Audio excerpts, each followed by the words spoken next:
ماہواری کے دوران خواتین جو ہیں وہ ایک جانب تو بہت سے لوگ اس کے اوپر میں بھی جانتے ہوں کچھ نہ بھی جانتے ہوں کہ کیا وہ روزہ رکھ سکتی ہیں یا نہیں۔ اگر وہ روزہ نہیں رکھ سکتی ہیں تو اس کے بعد یہ بتائیں کہ جس دن اس کا روزہ ہے اس دن لڑکی کو پیریڈ آ جاتے ہیں تو کیا اس کا اس دن روزہ ٹوٹ جائے گا؟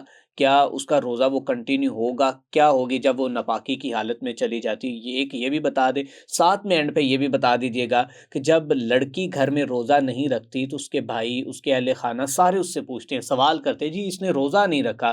تو اس کے حوالے سے آپ شرعی طور پر یا پھر ایک معاشرتی طور پر کیا سمجھانا چاہیں گے، کیا پیغام دینا چاہیں گے؟ اللہ عز و جل رؤوف الرحیم ہے اور الحکیم ہے، اس کا ہر کام حکمت سے ہے۔ خاتون ماں ہو، بہن ہو، بیٹی ہو، اس نے حالت حیض میں، مینسز میں روزہ نہیں رکھنا، اس میں نماز نہیں پڑھنی۔ اگر اس کا روزہ رکھا ہوا ہے اور روزے کی حالت میں اس کے مینسز سٹارٹ ہو گئے ہیں، اس کے پیریڈ سٹارٹ ہو گئے ہیں، تو اس کا روزہ ٹوٹ گیا ہے، اور اس پر گناہ بھی نہیں ہے، گناہ بھی نہیں ہے، روزہ ٹوٹ گیا ہے۔ اب وہ کھا بھی سکتی ہے، پی بھی سکتی ہے، لیکن روزہ کنٹینیو نہیں کرے گی۔ اگلی بات، وہ نماز بھی نہیں پڑھے گی۔ اب نماز جتنے دن آپ کے خاص پیریڈ سے، ماہواری سے گزرے ہیں، ان نماز کی تو چھٹی ہے، وہ دوبارہ بھی نہیں پڑھنی۔ لیکن جب رمضان گزر جائے گا، جتنے دن آپ کے حیض سے گزرے ہیں، وہ روزے کی قضائی آپ نے کرنی ہے، وہ آپ نے روزے رکھنے ہیں۔ اب گھر میں ہوتے ہیں، کمبائن فیملی سسٹم ہے، تو بھائی یا بچے پوچھتے ہیں، ماں سے بچے پوچھتے ہیں، ماما آپ نے آج روزہ کیوں نہیں رکھا، بہنا آپ نے روزہ کیوں نہیں رکھا؟ تو انہیں کہا جا سکتا ہے کہ میں بیمار ہوں، کیونکہ اللہ تعالیٰ نے حیض کو بیماری قرار دیا ہے۔ قل ہوا اذا، کہہ دیجئے یہ تکلیف کا ذریعہ ہے، یہ بیماری کا ذریعہ ہے۔ تو آپ ان کو اس طرح بھی بتا سکتے ہیں، اور اگر وہ بلوغت کے قریب ہیں تو انہیں شریعت کا مسئلہ بیان کر سکتے ہیں کہ اللہ تعالیٰ نے ہر عورت کو مہینے میں اتنے دن کے لیے یہ رخصت دی ہے، اس میں وہ نماز بھی نہیں پڑھے گی۔ کئی دفعہ ہوتا ہے کہ اگر آپ اپنے بچے کی برین واشنگ نہیں کرتے، اس کو کلیئر نہیں کرتے، تو وہ کہے گا کہ اچھا ہماری ماما پہلے تو نماز پڑھتی تھی، بہن نماز پڑھتی تھی، کبھی نہیں چھوڑ، یہ کیا ہوا اتنے دنوں میں رمضان کے اندر نہیں؟ تو اسے مسئلہ ڈاؤٹ ہو جائے گا کہ کبھی نماز پڑھ لیں، کبھی چھوڑ دے تو چل جائے گا۔ تو آپ نے اس کو کلیئر کٹ پوائنٹ میں حکم دینا ہے، کاؤنسلنگ کرنی ہے کہ اللہ تعالیٰ نے عورت کو اتنے دن کے لیے نماز سے یا روزے سے چھٹی دے دی ہے۔ ٹھیک ہے، علامہ صاحب ان عورتوں کو کیا پیغام دینا چاہیں گے کہ جو رمضان المبارک میں ان کو حیض کی وجہ سے یا پیریڈ کی وجہ سے وہ روزے تو چھوڑ دیتی ہیں، لیکن عید کے بعد، رمضان کے بعد وہ روزے نہیں رکھتی، وہ کہتی ہیں کہ چلے جی ہماری مجبوری تھی، ہمیں وہ اس وقت جو، اور پھر اس کے بعد ان کی روٹین بھی نہیں بنتی کہ جیسا کہ رمضان میں تو ایک اسکیجول بن جاتا ہے نا، اٹھنا سونا سب کچھ، سحری میں افطاری میں سب کچھ، لیکن عید کے بعد وہ روزے نہیں رکھتی، تو ان پر کتنا بڑا گناہ ہے۔ اللہ عز و جل نے دوسرے پارہ میں جہاں روزے فرض کرنے کا حکم دیا ہے، وہیں پر فرمایا ہے کہ اگر تم بیمار ہو یا سفر میں ہو، تو جب بیماری یا سفر ختم ہو جائے گا تو اس کے بعد تم نے ان روزوں کی گنتی کو پورا کرنا ہے۔ وَلِتُكْمِلُوا الْعِدَّةَ، تم نے اس گنتی کو پورا کرنا ہے، جو روزے رہ گئے تھے ان کو رمضان گزرنے کے بعد رکھنا ہے۔ کتنا بعد؟ کیا فوری بات؟ نہیں، عید کے دنوں میں روزہ نہیں رکھا جا سکتا۔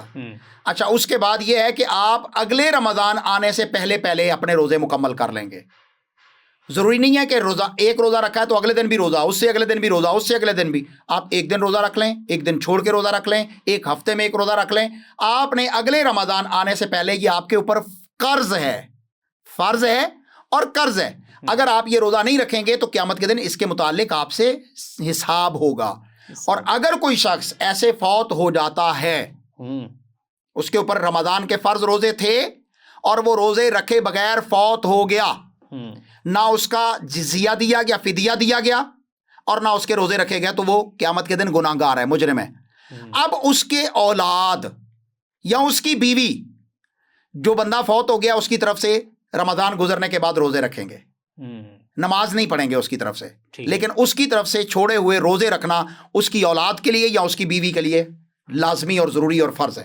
اچھا علامہ صاحب، اس کے بعد بڑا اہم سوال ہے کہ روزے کی حالت میں میاں بیوی بوس و کنار کر سکتے ہیں یا پھر جنسی تعلقات قائم کر سکتے ہیں؟ روزے کا بیسیکلی مقصد تو یہ ہے کہ اپنی شہوت کو کنٹرول کرنا، اپنے آپ کو روکنا، لیکن اللہ کے نبی صلی اللہ علیہ وسلم نے روزے کی حالت میں شوہر کو بیوی کے لیے اور بیوی کو شوہر کے لیے حلال رکھا ہے۔ صرف جنسی عمل، جو مخصوص عمل ہے، وہ نہیں ہو سکتا۔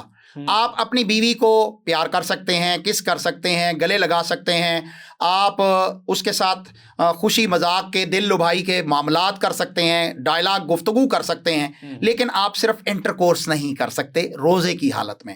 اگر ایسا کر لیا تو آپ پر روزے کا کفارہ ہوگا، اور کفارہ 2 مہینے کے کنٹینیوسلی روزے ہوں گے، 60 روزے متواتر رکھنے ہیں، یا پھر 60 مسکینوں کو مستقل جو ہے وہ کھانا کھلانا ہے، یا پھر ایک غلام آزاد کرنا ہے۔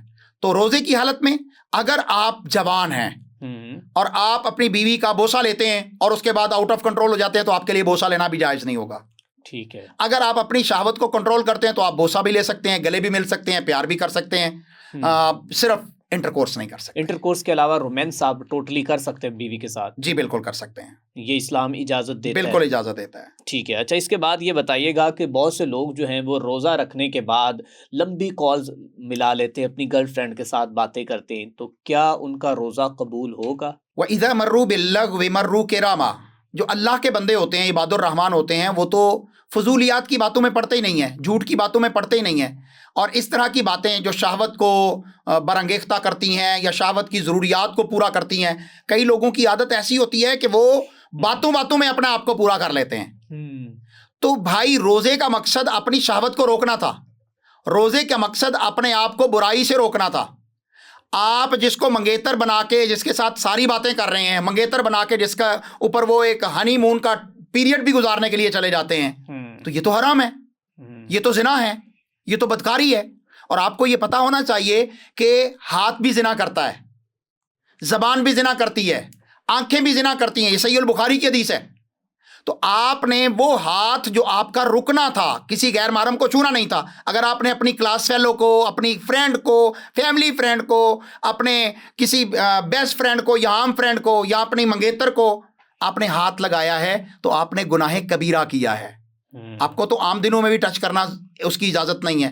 تو کیا روزے کی حالت میں، روزے کی حالت میں کیا روزہ ٹوٹ جائے گا یا روزہ رہے گا اگر کسی غیر محرم عورت کو ٹچ کر لیا ہے؟ سوال یہ ہے کہ کسی غیر محرم عورت کو ٹچ کر لیا ہے تو کیا روزے کی حالت میں اس کا روزہ رہے گا یا نہیں رہے گا؟ آپ نے کبیرہ گناہ کیا ہے، ٹھیک ہے، لیکن روزہ ٹوٹنے کی میرے پاس دلیل نہیں ہے۔ دلیل نہیں ہے؟ اس کا مطلب یہ نہیں ہے کہ آپ نے یہ کرنا شروع کر دینا ہے، اللہ نے آپ کو اس سے منع کیا ہے۔ رسول اللہ صلی اللہ علیہ وسلم نے فرمایا کسی غیر محرم عورت کو ٹچ کرنا یہ بہت آسان ہے اس بات سے کہ تمہارے سر میں لوہے کا کیل ٹھونک دیا جائے۔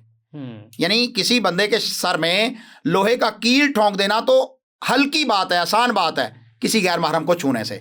تو آپ کو اللہ تعالیٰ نے شرم و حیا کے ساتھ نوازا ہے، آپ اپنی شرم و حیا کا لحاظ رکھیں گے، اور روزے کی حالت میں بھی کسی مرد اور عورت کو آپ کے لیے چھونا، ٹچ کرنا یا ولگر گفتگو کرنا، بے حیائی کی گفتگو کرنا، یا جو میاں بیوی کے درمیان گفتگو جائز ہے وہ اپنی منگیتر یا گرل فرینڈ یا کسی بھی کلاس فیلو کے ساتھ یہ جائز نہیں ہے، حرام ہے۔ آپ کے روزے کے اوپر یقیناً اس کا فرق پڑے گا اور اس کے اجر و ثواب میں بھی کمی ہوگی، اگرچہ وہ نہ ٹوٹے۔